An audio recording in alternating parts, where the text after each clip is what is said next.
많은 암호화폐가 있습니다. 뭐 만 개가 넘어가고 코인 마켓캡 기준에 등록되지 않은 코인까지 총 망라하게 됐을 땐 2만 개가 넘어가는 코인이 있는데 그 코인들 중에 가장 큰 쓰임이 있는 코인은 저는 XRP가 될 것임을 확신을 하고 있습니다. 그 부분의 일환으로 미국의 약사분들, 약사협회에서 결제를 XRP를 활용해서 지금 하겠다라는 그런 발표가 최근에 나왔거든요. 그래서 미국의 6천여 개의 약국에서 실제로 XRP를 직접 활용한 QR코드 결제 시스템을 도입하고 있는데 이런 것처럼 리플 페이먼트를 통한 실시간 결제망, 우리가 정말 돈을 해외로 보낼 때도 빨리빨리 보낼 수 있는 그런 시기가 머지않은 시점 우리한테 저는 다가올 거라 생각합니다.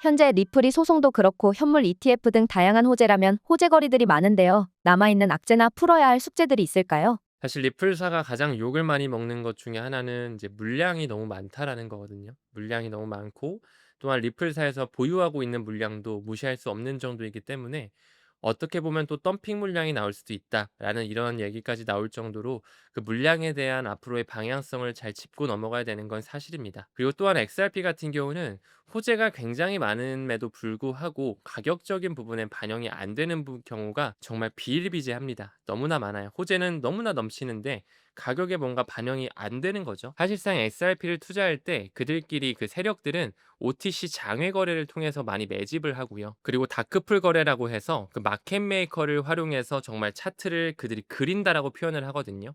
이제 마켓 메이커 자체는 시장에 유동성을 불어넣으면서 뭔가 안정화를 주는 듯한 그런 어떤 선순환 구조도 있겠지만 그 세력의 입장에서 봤을 때는 가격적인 부분을 짓누를 수 있는 하나의 무기가 돼요.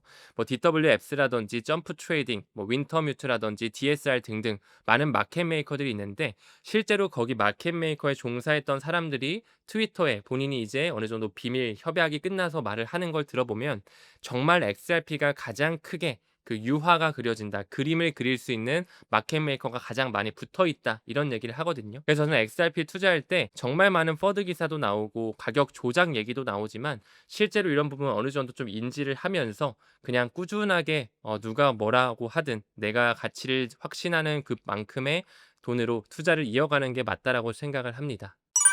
전문가들 사이에서는 리플이 CBDC 및 스테이블 코인 프로젝트를 본격화할 가능성이 크다고 보고 있는데요. 현재 여러 나라에서 CBDC 파일럿 프로그램을 진행 중이고 가속될 전망이라고 하는데 리플의 CBDC 플랫폼은 어떻게 보시나요? 이미 너무 잘 되고 있고 최근에 이제 프랑스 중앙은행에서도 리플 원장을 활용해서 CBDC 파일럿 테스트를 하고 있다 이런 얘기를 했었고 2023년 중반부 시점에 리플사의 CBDC 부분의 부사장 제임스 월리스가 이런 얘기를 했었어요.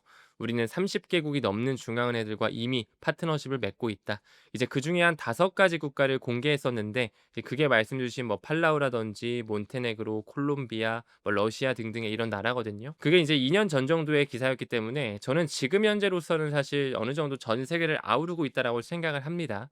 실제로 이제 한국은행에서 프로젝트 한강을 진행하는 부분에 있어서도 그 원천 기술을 제공하는 업체 CC 미디어 서비스라는 홈페이지에 들어가서 보면 퍼블릭 블록체인뿐만 아니라 프라이빗 블록체인을 활용하고 있고 그 모든 것들이 하나의 원적으로 연결되는 분산 원장 기술을 명시하고 있거든요. 그러니까 이런 걸 본다면 한국은행도 뭔가 CBDC 파일럿 테스트하는 부분에 있어서 리플의 CBDC 플랫폼을 활용할 수도 있겠다라는 생각을 해봤고 또한 한국은행과 BIS가 함께 추진했었던 프로젝트 아고라라든지 프로젝트 만다라와 같은 그런 여러 가지 핀테크 보고서를 미루어 봤을 때도 그들 역시 ISO 20022 메시징 표준을 준수할 뿐만 아니라 분산 원장 기술이라고 하는 모든 장부를 각각 하나의 체인으로 올려서 하나로 잇는 리플사의 그 기술력이죠. 인터넷적 프로토콜의 연결고리로서 완전히 금융 포용성을 만드는 시대 충분히 도래할 수 있다라고 바라보고 있습니다.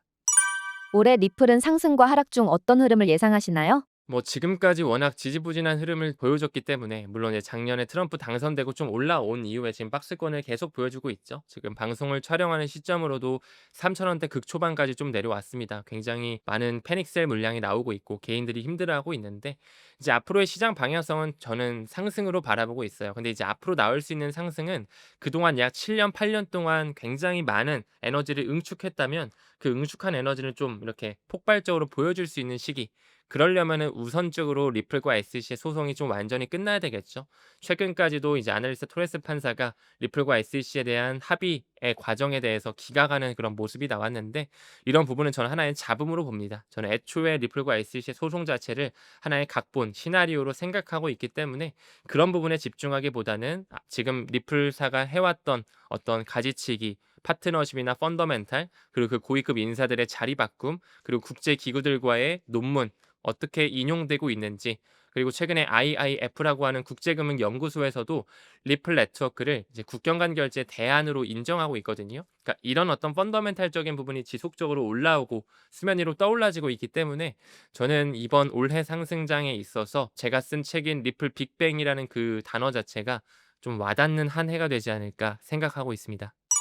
리플을 가격적으로 바라봤을 때 예측을 하긴 힘들겠지만 작가님께서 리플에 대한 정보를 바탕으로 보셨을 때 리플은 어느 정도의 가치를 지닌 걸까요? 일단 XRP에 대한 가치를 제가 생각했을 때 앞으로 가장 큰 효용성이라고 하죠. 이제 유틸리티, 쓰임이라고도 이제 얘기를 하는데, 많은 암호화폐가 있습니다. 뭐 만 개가 넘어가고 코인 마켓캡 기준에 등록되지 않은 코인까지 총 망라하게 됐을 땐 2만 개가 넘어가는 코인이 있는데, 앞으로 너무나 많은 코인들이 이제 사라질 것이라고 봐요. 일단 1차적으로 이제 법과 제도가 생기면서 많이 사라질 거고 글로벌 메이저 코인들만 살아남게 될 텐데, 그 코인들 중에 가장 큰 쓰임이 있는 코인은 저는 XRP가 될 것임을 확신을 하고 있습니다.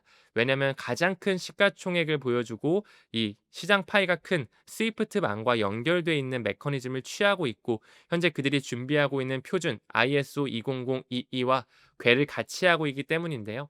앞으로 어떻게 연준의 채택과 스위프트의 공존의 시기에서 리플 네트워크에 대한 가치가 반영될지, 어느 정도 펌핑이 나올지는 제가 감히 예측할 수는 없겠지만, 시간이 지남에 따라서 전 세계를 포용할 수 있는 그런 가능성, 전통 금융에서 쓰일 뿐만 아니라 우리 실생활에도 녹여질 수 있는 그런 가능성은 매우 농후하다라고 바라보고 있습니다. 그 부분의 일환으로 미국의 약사분들, 약사협회에서 이제 결제를 XRP를 활용해서 지금 하겠다라는 그런 발표가 최근에 나왔거든요. 그래서 미국의 6천여 개의 약국에서 실제로 XRP를 직접 활용한 QR코드 결제 시스템을 도입하고 있는데, 이런 것처럼 리플 페이먼트를 통한 실시간 결제망, 우리가 정말 돈을 해외로 보낼 때도 빨리빨리 보낼 수 있는 그런 시기가 머지않은 시점 우리한테 저는 다가올 거라 생각합니다. 그렇다면 리플은 꾸준히 모아간다면 어느 정도의 양을 보유하면 재정적인 자유를 얻을 수 있을까요? 저는 이제 항상 제 구독자님들에게도 강조드리는 두 가지 코인, 그리고 그 두 가지 수량이 있거든요. 비트코인 같은 경우는 정수 단위, 이제 정수라고 하면 최소 한 개를 말을 하는 거잖아요.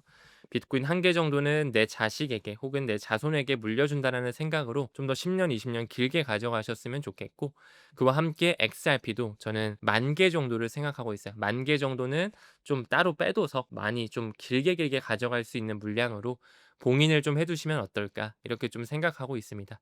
그래서 항상 암호화폐 시장 자체가 워낙 변동성이 크기 때문에 여러분들께서 뭐 부담되는 돈 있잖아요. 뭐 대출을 받아서 넣는다거나 누구한테 빌려서 넣는다거나 이런 거는 좀 멀리하셨으면 좋겠고, 지양하셨으면 좋겠고, 웬만하면 본인의 재정 상황에 맞게, 여러분들 이제 은행에서 적금 같은 거 많이 들어보셨잖아요. 뭐 한 달에 10만 원, 20만 원씩 적금 꾸준히 드는 것처럼, 그 적금 상품으로 비트코인 한 달에 뭐 10만 원씩, 뭐 XRP 한 달에 20만 원씩 이렇게 좀 꾸준히 가져가는 그런 목록을 추가해 보시면 어떨까. 대신에 이제 그런 부분에서 공부가 반드시 수반이 되셔야 되겠죠. 이게 정말 사라지지 않고 나중에 어떤 비전을 가지고 있는지 본인이 확신이 있어야지만 또 본인의 소중한 자산을 넣을 수 있기 때문에, 좀 공부를 꾸준히 하시면서 시간을 들일 수 있는 그런 가치 투자자가 되셨으면 좋겠습니다. 그렇다면 리플을 모아갈 때 계속해서 모으기만 하면 될까요? 아니면 중간에 수익을 내도 좋을까요? 저는 당연히 후자입니다. 우리가 뭐 재테크를 하는 부분에 있어서 무조건적으로 그냥 돈만 넣고 언제 뺄지도 모르고 난 죽기 전에 빼려고 하는 사람은 없잖아요. 뭐 용돈벌이를 하려고 하시는 분들도 계시고, 자동차나 집을 바꾸려고 하시는 분들도 계시고, 심지어는 본인의 인생을 바꾸기 위해서 암호화폐 투자에 목숨 걸고 하시는 분들도 정말 많으신데,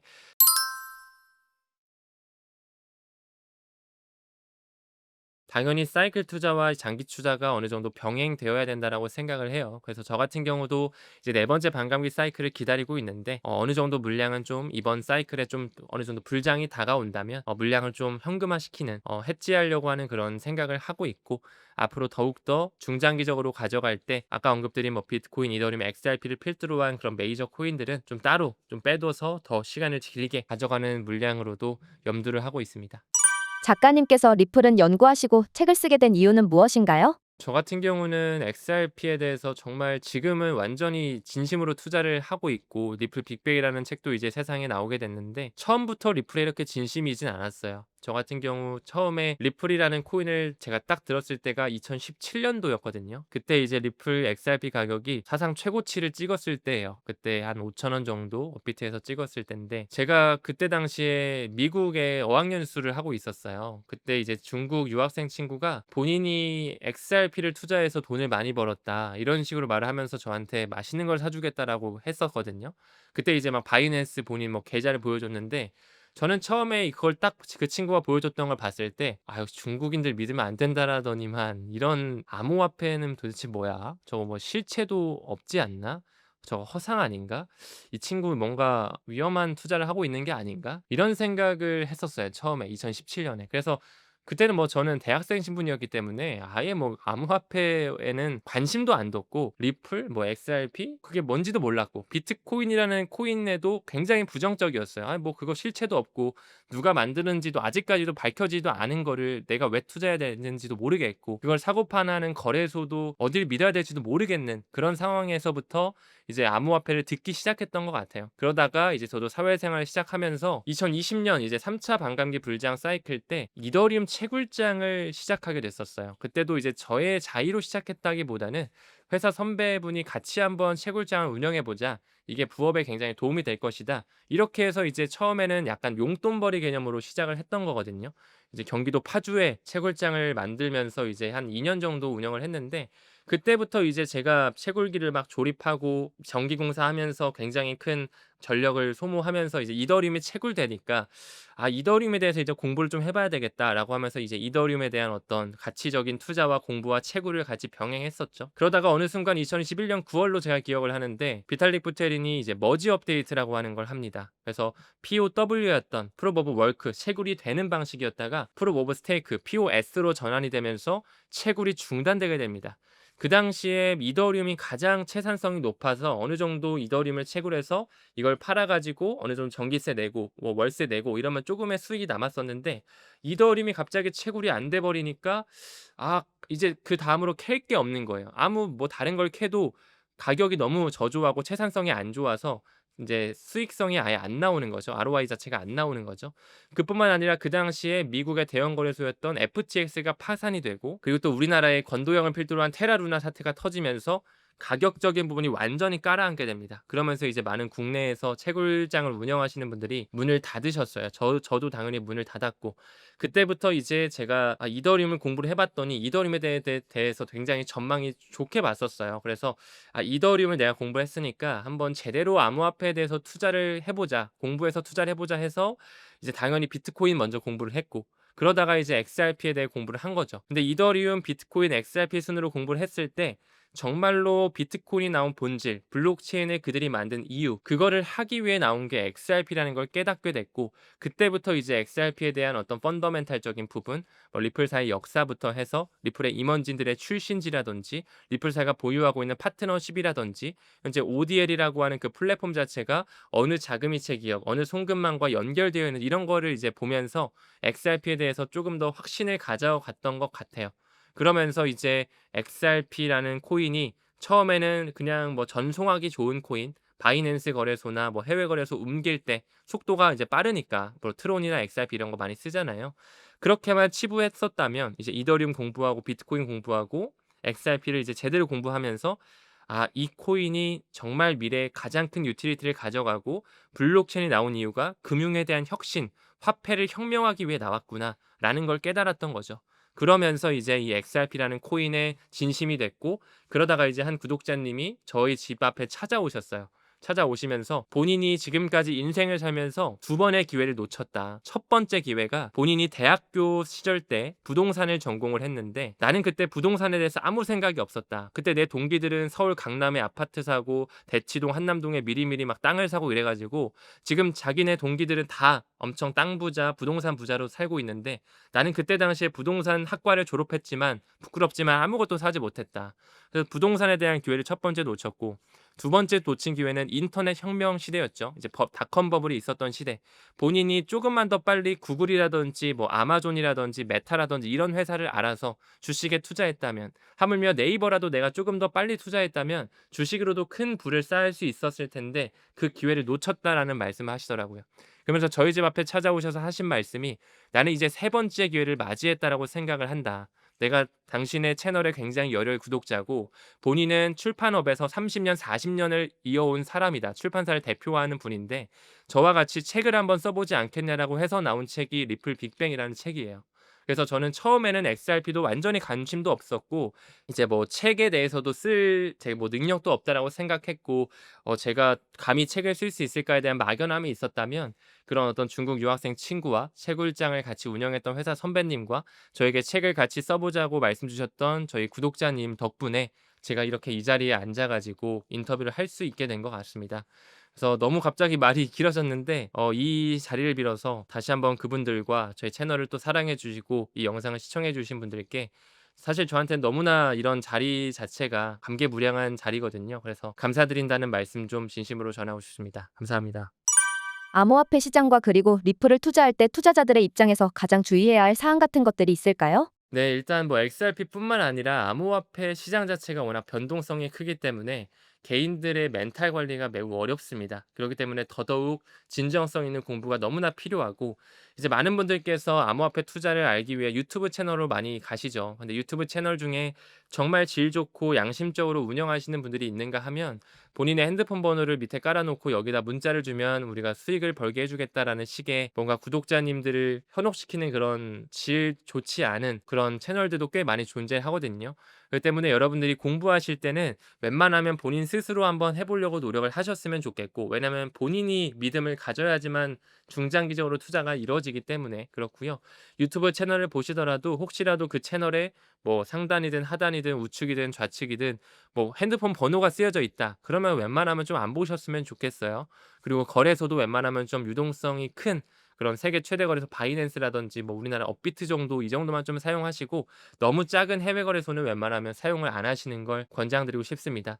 그렇기 때문에 여러분들께서 항상 암호화폐 투자하고 보관하실 때는 늘 안정성을 좀 최우선으로 하셨으면 좋겠고, 지금 저도 유튜브 채널 타임 레버리지를 운영하고 있는데 혹시라도 XRP에 대해서 조금 더 깊숙하게 진정성 있게 공부를 하고 싶으시다면 제 영상도 한 번씩 참고해 보시는 것도 추천드리고 싶습니다. 리플을 제외하고 주목할 만한 코인이 있다면 어떤 것들이 있을까요? 사실 XRP뿐만 아니라 저는 포트폴리오를 대략 한 10 가지 종목 정도는 가져가고 있는 것 같아요. 근데 저는 그 10 가지 종목을 어떤 식으로 좀 뽑아가냐면, 비트코인, 이더리움, XRP는 당연히 들어갑니다. 이 친구들은 그 생태계를 대표하는 코인이기 때문에. 그러니까 비트코인은 뭐 가치 저장 수단의 대표고, 이더리움은 스마트 컨트랙 하나의 플랫폼의 대표고, XRP는 결제, 이 페이먼트 시스템의 대표거든요.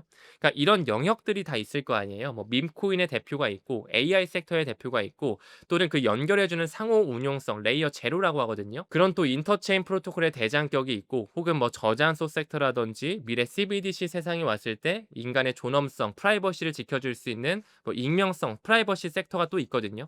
그러니까 그런 각각의 섹터를 대표하는 그런 코인들에 저는 좀 분산 투자를 하면서 XRP 하나만, 뭐 비트코인 하나만 투자하기보다는 이 암호화폐 전체, 이 블록체인 전체 섹터에 대해서, 이 시장에 대해 투자한다라고 좀 포커스를 맞추고 있어요. 그래서 여러분들께서도 각각의 영역에 어떤 것들이 있는지 좀 공부를 먼저 해보시고, 그 영역에서 대표로 꼽아지는 그런 코인들, 그런 코인들에 대한 펀더멘탈을 공부하시면서 좀 포트폴리오를 좀 분산화하시는 것도 좋은 투자 전략이라고 생각을 합니다.